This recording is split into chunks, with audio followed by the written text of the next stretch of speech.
As sementes do descontentamento foram plantadas no solo fértil do seu maior sucesso. Enquanto o mundo venerava os Pink Floyd como uma divindade, nos bastidores, a colaboração amigável dos primeiros anos estava a desaparecer. Quando a banda começou a trabalhar no seu álbum Animals, de 1977, um membro estava a tornar-se a única força criativa dominante. E para David Gilmour, esta mudança foi uma dor amarga de engolir. Animals foi um álbum sombrio e politicamente carregado, quase inteiramente moldado pela visão de Roger Waters. Compôs a maior parte das músicas, todas as letras e controlou as sessões com mão de ferro. Gilmour, cujo gênio melódico foi um marco no som da banda, viu-se posto de lado, com as suas ideias musicais rejeitadas por não se enquadrarem no conceito rígido de Waters. O seu papel, como observou uma fonte próxima, estava a ser reduzido a pouco mais do que o de um tipo que toca os solos de guitarra. Os créditos pela composição das músicas tornaram-se outro ponto sensível. Com exceção da canção Dogs, escrita a quatro mãos, o álbum foi um testemunho do domínio de Waters. Para um homem que tinha contribuído para moldar obras-primas, Gilmour começou a sentir-se mais como um funcionário do que como um parceiro criativo. A atmosfera foi descrita como tensa e isolada. A banda estava a derreter, mesmo ainda gravando juntos. Depois aconteceu o infame incidente da cuspidela. Durante a digressão, Animals, a tensão atingiu o auge. Activate. Durante um concerto em Montreal, frustrado com a indisciplina dos fãs, Waters fez uma vênia e cuspiu num deles. Este momento chocante tornou-se o símbolo da sua crescente frustração. Não apenas com o público, mas com todo o mecanismo da fama. Foi um momento de profunda depressão que o perturbou tanto que se inspirou para a sua próxima grande ideia, construir um muro metafórico entre ele e o mundo. Mas enquanto Waters começava a projetar o seu próximo triunfo artístico, as relações dentro dos Pink Floyd estavam a desmoronar-se. Quando começaram a trabalhar em The Wall, Roger Waters tinha o controle total, escrevia quase todas as palavras e todas as notas. O resto da banda, incluindo Gilmour, estava lá principalmente para concretizar a sua visão. Mas não se tratava apenas de música. Num dos momentos mais dramáticos das sessões, Waters obrigou o teclista Rick Wright, um dos membros fundadores, a abandonar a banda, acusando-o de não contribuir o suficiente. Sob pressão, Wright demitiu-se apenas para ser transferido como músico pago para a digressão. A mensagem era clara. Já não era uma banda, era um império, e Roger Waters era o seu imperador. Em 1985, Waters oficializou a saída. Ele teria ido embora. Para ele, os Pink Floyd eram uma força criativa exausta.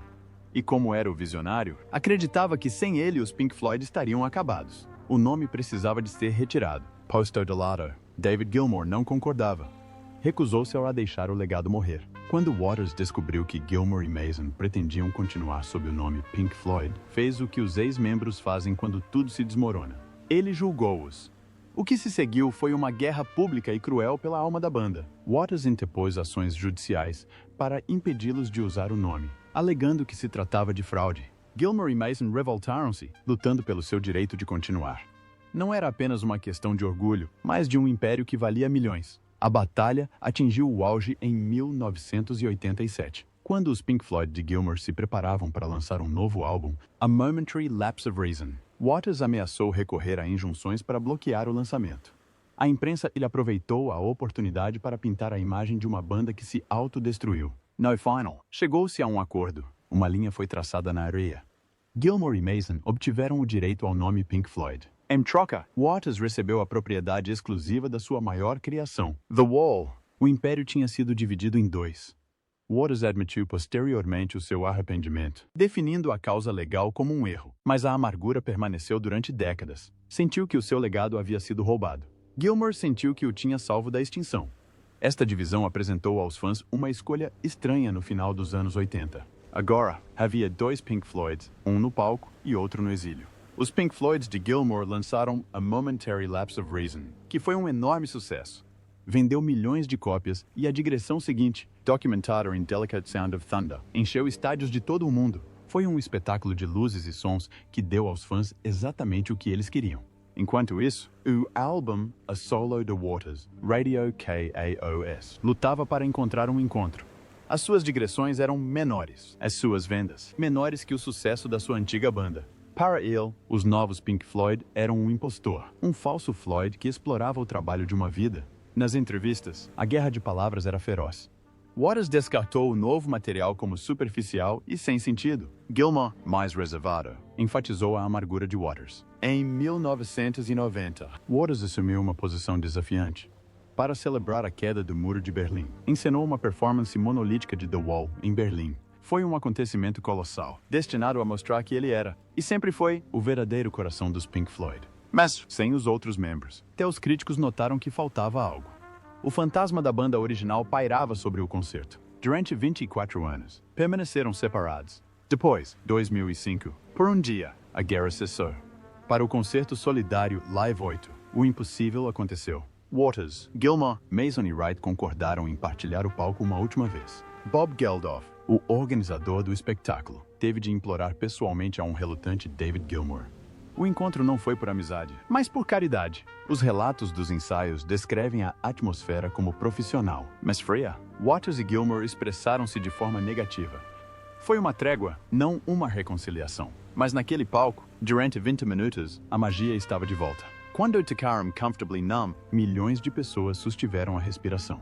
No final do concerto, levantaram-se juntos, num breve e constrangedor abraço diante das câmeras. A esperança espalhou-se entre os fãs. Seria um novo começo? Roger Waters alimentou as especulações, sugerindo que estivessem abertos a novos desenvolvimentos. Mas David Gilmour apagou rapidamente o fogo. Para mim, acabou. Acabou tudo, disse aos jornalistas. Tinha encerrado o capítulo. Para sempre. Para ele, o Live 8 não foi uma reunião, foi um funeral. Nos anos seguintes, o silêncio regressou, interrompido apenas ocasionalmente por ataques nas redes sociais. Waters acusou Gilmour de o ter banido do site oficial dos Pink Floyd, de tentar apagá-lo da história em comum. Depois veio a revelação final. Nessa entrevista de 2020 a Rolling Stone, Waters colocou tudo em espera. Descreveu ter abordado Gilmour com o que chamou um grande plano de paz. Uma proposta formal para pôr fim à luta, para encontrar uma forma de gerir o legado em conjunto. Só queria, disse, poder promover o seu trabalho junto dos fãs que o apoiaram durante 50 anos. Segundo Waters, o plano de paz foi rejeitado. Foi inútil. Havia uma profunda tristeza na sua voz enquanto falava. Aposto que todos os fãs dos Pink Floyd lamentam ouvir isto, disse, com um misto de sarcasmo e sincero arrependimento.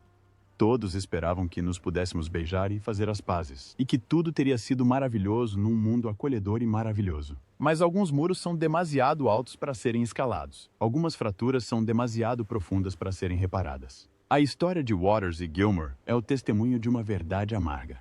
O mesmo fogo que forja uma obra-prima pode, no final, queimar os seus criadores, deixando apenas o som belo e eterno. E o silêncio, uma presença estranha e espectral, perseguiu a digressão de The Wall. Richard Wright, o teclista, fundador da banda e arquiteto das suas paisagens sonoras etéreas, foi despedido sem grandes elogios durante a criação do álbum. No entanto, ali estava ele, noite após noite, imerso nas luzes do palco. Numa brutal brincadeira do destino, foi recontratado não como camarada de armas, mas como mercenário, músico de estúdio com um salário fixo. Enquanto os custos colossais da digressão aumentavam vertiginosamente, Wright tornou-se o único membro dos Pink Floyd a realmente ganhar dinheiro com os concertos.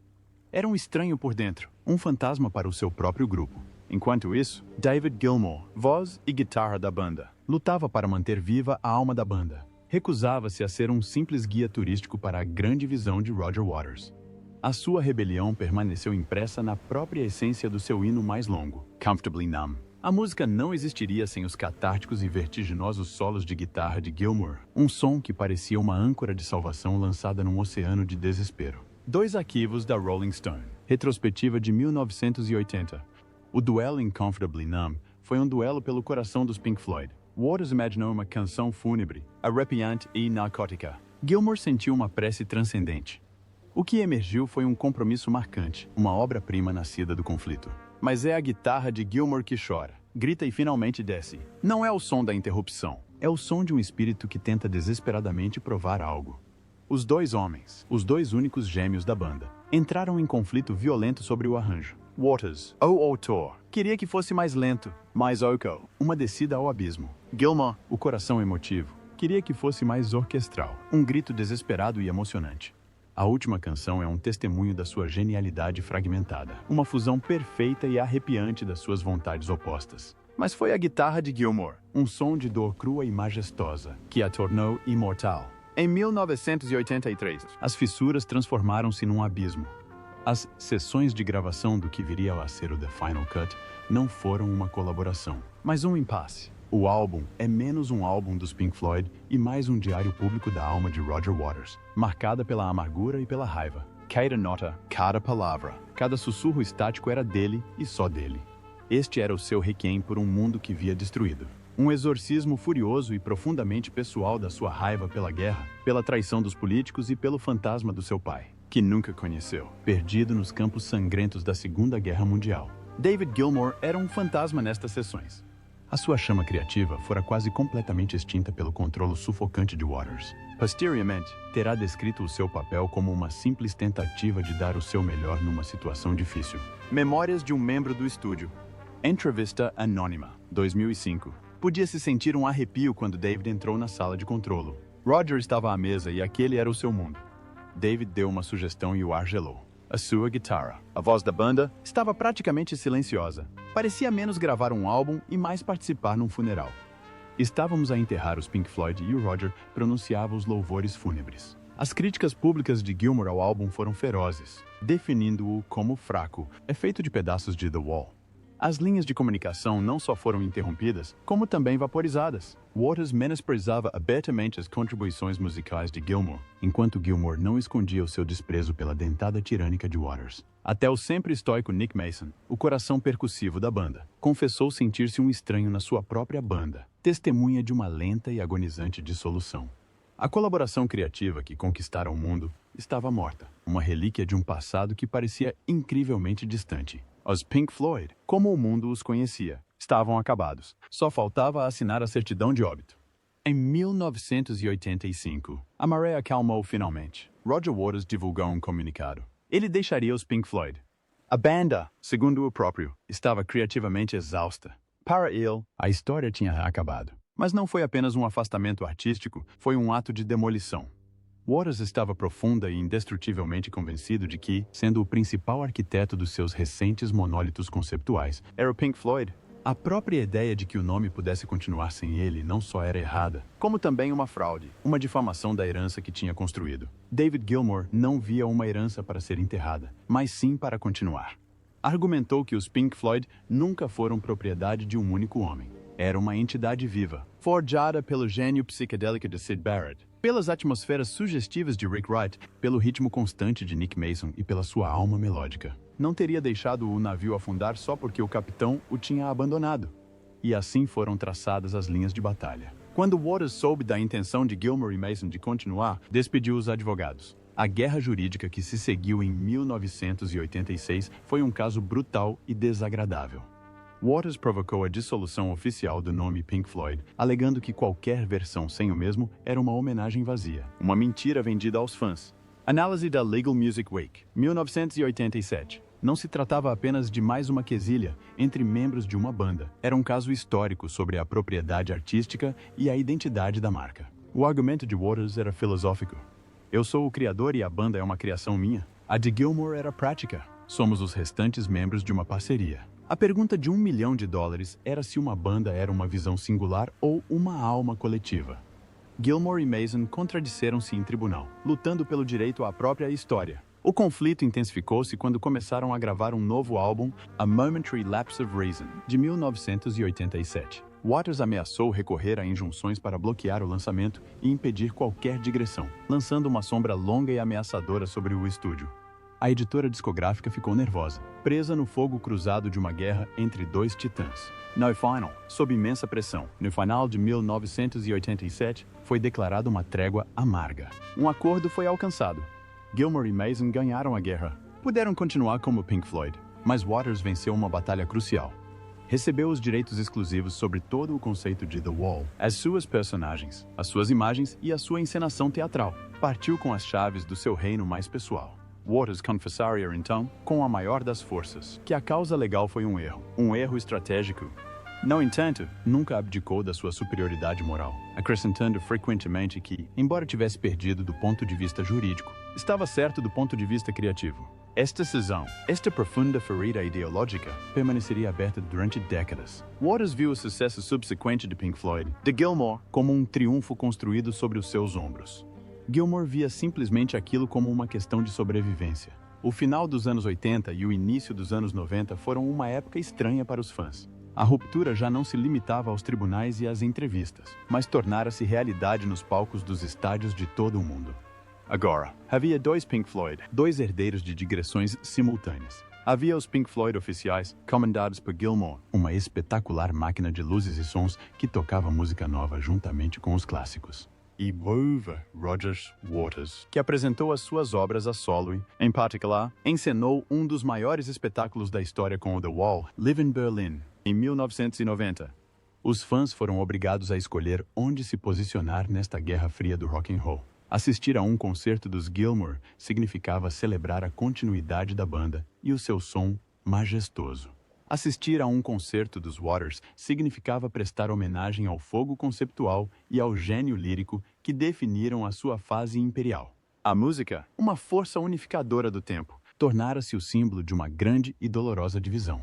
Nem mesmo um breve e milagroso reencontro para o Live 8 em 2005, um momento de harmonia de cortar a respiração, foi capaz de curar completamente as feridas. As feridas eram demasiado antigas, os fantasmas demasiado inquietos, e o silêncio que se seguiu à sua última vênia juntos foi profundo e pesado como qualquer música que já tivessem feito. A Guerra Fria aqueceu em 1987. A batalha pelas almas dos Pink Floyd não seria travada num tribunal, mas sim nas lojas de discos e nas ondas hertzianas. Dois álbuns, lançados como navios de guerras rivais, entraram na consciência do público. De um lado, os Pink Floyd, revividos por David Gilmour, ofereciam a momentary lapse of reason. Do outro lado, Roger Waters apresentou o seu manifesto a solo Radio KEOS. Foi um processo de vinil e o mundo foi o júri. A momentary lapse of reason foi um ato de restauração sonora de cortar a respiração. Foi um álbum meticulosamente concebido para parecer um regresso a casa.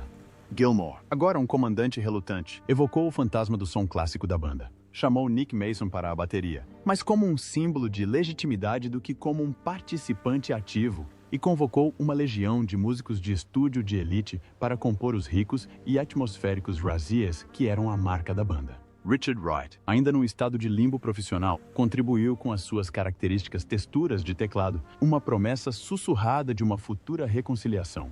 O resultado foi um álbum brilhante e cinematográfico, ancorado na guitarra chorosa de Gilmour. Temas como La Trascinante, Learning to Fly e o Melancólico, On the Turning Away, não foram apenas êxitos, mas também garantias. Eram a prova de que o navio, mesmo sem o seu arquiteto original, ainda conseguia navegar pelas águas cósmicas. Notas da crítica NME, 1987. A Momentary Lapse of Reason é um fantasma magnífico e calculado. É um álbum que ostenta a marca dos Pink Floyd como um vestido real. Gilmour não tenta reinventar, mas sim tranquilizar.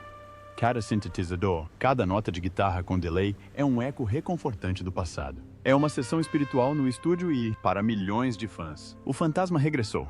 Enquanto isso, Radio KAOES, de Roger Waters, era uma emissão de outro planeta. Um álbum conceptual denso e politicamente carregado sobre um galês deficiente, capaz de ouvir ondas de rádio e comunicar com a tecnologia. Era Waters no seu estado puro, ferozmente inteligente, cínica e exigente. Não era música de fundo, era uma tese sobre um ritmo frenético dos anos 80, um sermão contra o mundo moderno. Mas enquanto Gilmour oferecia um abraço caloroso e familiar, Waters oferecia uma abordagem intelectual fria.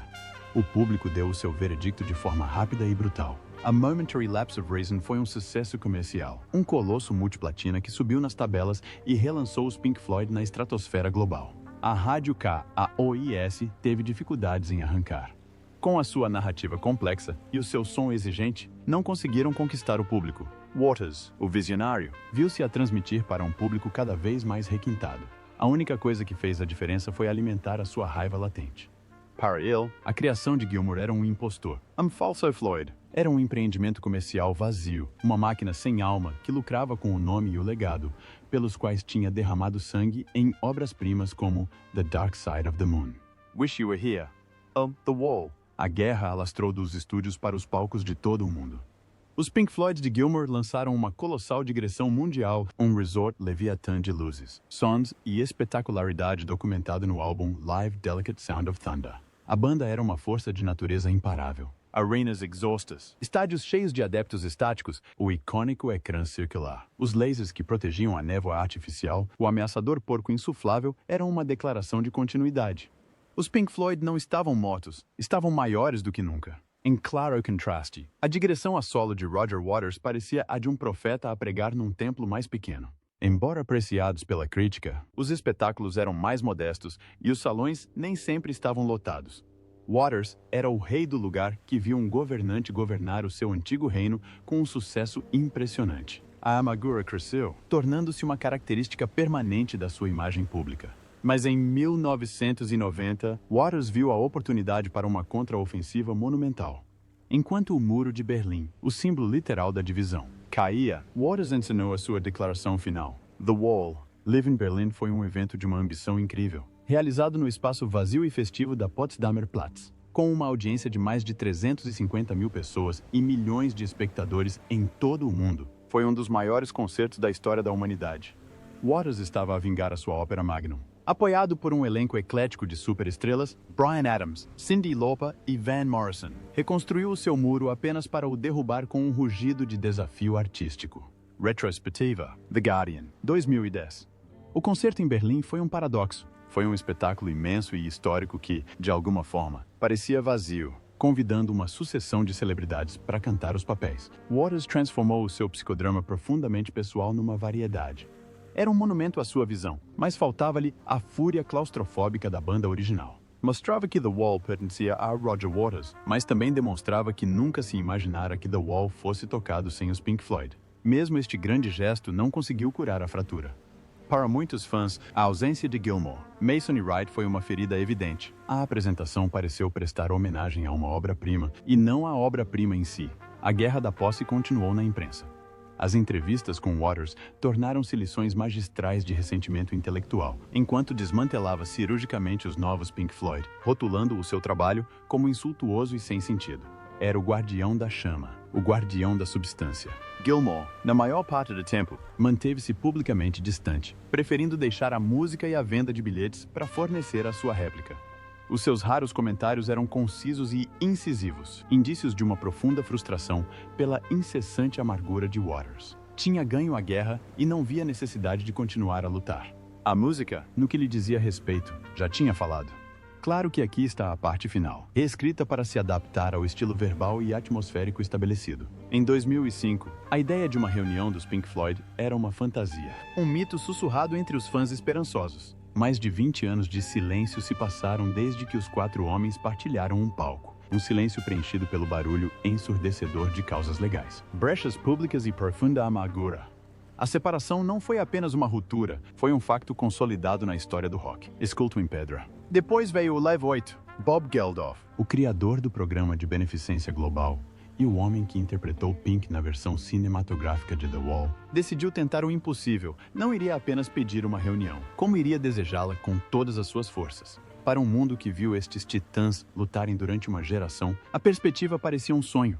O esforço foi uma lição magistral de diplomacia e pura perseverança. Geldof, talvez a única pessoa no mundo com a história e a audácia necessárias para mediar tal paz, recorreu primeiro a Roger Waters. Para grande espanto de todos, as muralhas da fortaleza que circundava Waters foram amolecidas. Era aberto, sugerindo que, para uma causa desta magnitude, uma trégua era concebível. O verdadeiro obstáculo era David Gilmour. Passara 20 anos a forjar uma identidade separada do vórtice do seu passado com Waters. A ideia de reabrir aquelas feridas antigas, mesmo que apenas por uma noite, não o atraía minimamente. Mas Geldof era implacável. A coisa, elevar a opinião pública sobre a esmagadora dívida de África, era a alavanca. Não se tratava de costurar relações ou reviver os dias de glória. Era algo maior. Gilmour, um homem de convicções serenas, sério finalmente. Não o teria feito por Waters ou pelos Pink Floyd, mas sim pelo mundo. Com os dois polos opostos alinhados, os restantes entraram para o seu lugar. Os quatro, Waters, Gilmour, Mason e Wright, reunidos numa sala de ensaios. Foram um momento de história silenciosa e chocante. Mas não era uma comemoração. Memorando reservado para um roadie, lançado em 2006. O ambiente era gelado. Profissionais, sim, mas gélidos, concordavam com os seus instrumentos, não com os seus corações. Roger tentava conduzir, David resistia em silêncio. Falavam apenas quando necessário, com frases curtas e concisas, que tratavam exclusivamente de alterações de acordos e horários. Não era um encontro entre amigos. Era um encontro entre duas superpotências que tinham acordado uma trégua temporária. Sustivemos a respiração, esperando que o tratado fosse quebrado. a 2 de julho de 2005, no Hyde Park, em Londres. O milagre aconteceu. Subiram ao palco e, durante 23 minutos, a história fragmentada dissolveu-se num som puro e transcendente. Fale comigo, respire, dinheiro. A beleza marcante e espectral de Wish You Were Here. O set atingiu o seu auge emocional com Comfortably Numb, enquanto o solo de guitarra de Gilmour arrasava o céu noturno. Um som de poesia sublime e angustiante. A divisão visível entre ele e Waters em palco era um contraponto impressionante. Eram anos de luz longínquos, dois corpos celestes presos numa órbita relutante, que produzia uma luz mais brilhante e mais profunda do que a escuridão que os separava. No final do concerto, encontraram-se em frente ao palco. Um abraço, uma breve demonstração de união perante as câmaras e a multidão na festa. Foi um gesto frágil, televisionado, que não serviu para esconder a verdade. Nada tinha realmente mudado. A esperança despertada por Live 8 extinguiu-se quase tão rapidamente como surgiu. Waters, aparentemente comovido com o momento, refletiu publicamente sobre a possibilidade de uma sequela. Mas a resposta de David Gilmour foi rápida e cirúrgica. Uma ruptura definitiva e irrevogável. Para mim, estava tudo acabado. Basta, disse aos jornalistas, com palavras que transmitiam uma sensação de absoluta irrevogabilidade. O livro estava fechado. O Live 8 não foi um novo capítulo. Foi o epílogo. A trégua de 2005 foi apenas um momento passageiro. Com o avançar da década de 2010, o campo de batalha simplesmente mudou do tribunal para os palcos e ecrãs. A rivalidade era viva e inexorável. Uma fada fantasma que perseguia carreiras paralelas. Ambos organizavam digressões mundiais monumentais, cada uma refletindo perfeitamente o seu criador. Waters lançou a sua Tour Us Plus Them, uma incrível encomenda política de alta tecnologia, acompanhada por uma banda sonora lendária. Foi um ataque visceral ao autoritarismo, a ganância das grandes empresas e a injustiça social, com imagens inflamadas que visavam diretamente personagens como Donald Trump. Era Waters, como sempre fora, a consciência da banda, o seu provocador, o seu profeta do fogo. Ao mesmo tempo, David Gilmour empreendeu as suas próprias digressões mundiais após o seu álbum a solo, Rattle That Lock. Os seus espetáculos eram a antítese do teatro político de Waters. Eram lições magistrais de musicalidade e de atmosfera. Vastas catedrais sonoras onde a música era o único sermão. Misturando clássicos dos Pink Floyd com o seu elegante trabalho a solo, Gilmour oferecia uma fuga ao ruído do mundo, um refúgio de pura melodia, longe da secretária de um jornalista musical veterano. Assistir aos seus concertos a solo no mesmo ano significou compreender plenamente a divisão. Waters trava a guerra. Gilmour conquista a paz. Um usa a música como arma para desafiar o mundo. O outro usa-a como escudo para proteger um espaço dentro dele. São duas metades da mesma mente brilhante, destinadas a discutir eternamente o propósito da sua criação. Tornaram-se fantasmas nas digressões promocionais um do outro. Embora raramente os seus nomes fossem mencionados diretamente, as suas entrevistas estavam repletas de linguagem codificada e omissões significativas. Waters criticou a falta de substância política na música moderna. Gilmour expressou o seu cansaço com uma raiva conflituosa. Era uma guerra de palavras, sofisticada e contínua. Uma guerra fria travada com hashtags e frases cuidadosamente escolhidas. Uma demonstração de que, embora a banda tivesse desaparecido há muito tempo, a grande disputa não resolvida no centro dos Pink Floyd provavelmente continuaria a ecoar pela eternidade. O campo de batalha estava reduzido. Já não se travava nos estádios ou nos tribunais, mas sob a luz fria e implacável de uma janela de browser. A rixa em curso manifestava-se na política subtil e brutal de um site. As plataformas online oficiais dos Pink Floyd, o arquivo digital do Império, tinham se tornado o novo território de disputa. David Gilmour, aparentemente, era o guardião. Roger Waters, fundador e principal autor das letras da banda, viu-se exilado da sua própria história. Os fãs que visitaram o site oficial ou as redes sociais encontraram um museu dedicado à era liderada por Gilmour e ao passado clássico da banda, mas um vazio não preenchido onde deveria estar a prolífica carreira a solo de Waters. Era um fantasma, deliberadamente apagado da história que se desenrolava. Em 2020, o fantasma decidiu falar. Num vídeo publicado diretamente ao público, Waters ignorou todos os canais oficiais. Foi uma transmissão grosseira e direta da sua casa. Sem palco, sem jogos ligeiros. Apenas um homem sentado à mesa com uma voz que expressava uma mistura precisamente controlada de calma, raiva e profundo cansaço. Acusou Gilmour de ter construído um muro digital em torno do nome Pink Floyd, proibindo-o de utilizar plataformas para promover o seu trabalho, os seus filmes e as suas mensagens políticas. Foi, na sua opinião, uma censura que traiu os fãs e desonrou a herança que construíram juntos. Análise cultural. Revista Wired. 2020. A ironia é quase demasiado perfeita para ser verdade. Roger Waters, o homem que concebeu The Wall como uma grande metáfora de alienação, está agora do lado de fora de um muro digital, presumivelmente construído pelo seu antigo colega de banda. O conflito passou da angústia analógica para o exílio digital. É o fim do século XX de uma tragédia do rock and roll do século XX. Este lamento público deixou devastadoramente claro que, embora as coisas parecessem calmas à superfície, nos bastidores graçava uma guerra fria. Depois, mais tarde, nesse mesmo ano, veio a confissão surpreendente. Numa entrevista histórica a Rolling Stone, Roger Waters revelou um segredo, uma última tentativa desesperada de paz. O mundo presumia que os dois homens não se falavam há anos, mas Waters revelou que, em junho de 2020, tinha ocorrido um último encontro.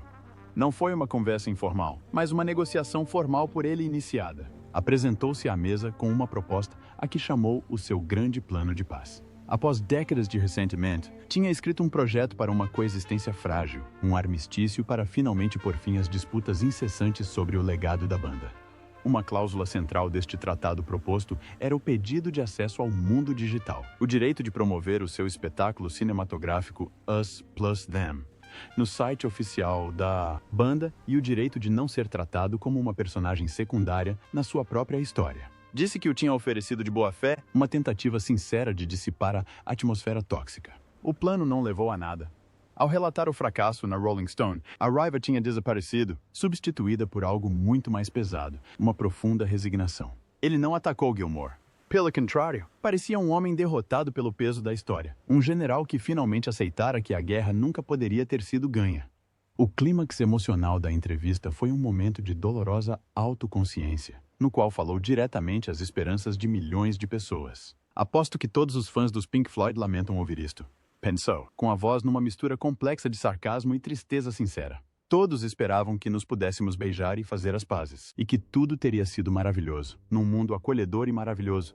Nessa única declaração, reconheceu o mito de que tinha superado ambos. Não chorava apenas por uma amizade quebrada ou um caso falhado, mas pelo sonho belo e impossível de um reencontro que agora compreendia que nunca teria acontecido. Era o som de uma porta que se fechava pela última vez, deixando o resto do mundo ouvir os ecos magníficos do que tinha sido e do que alguma vez poderia ter sido.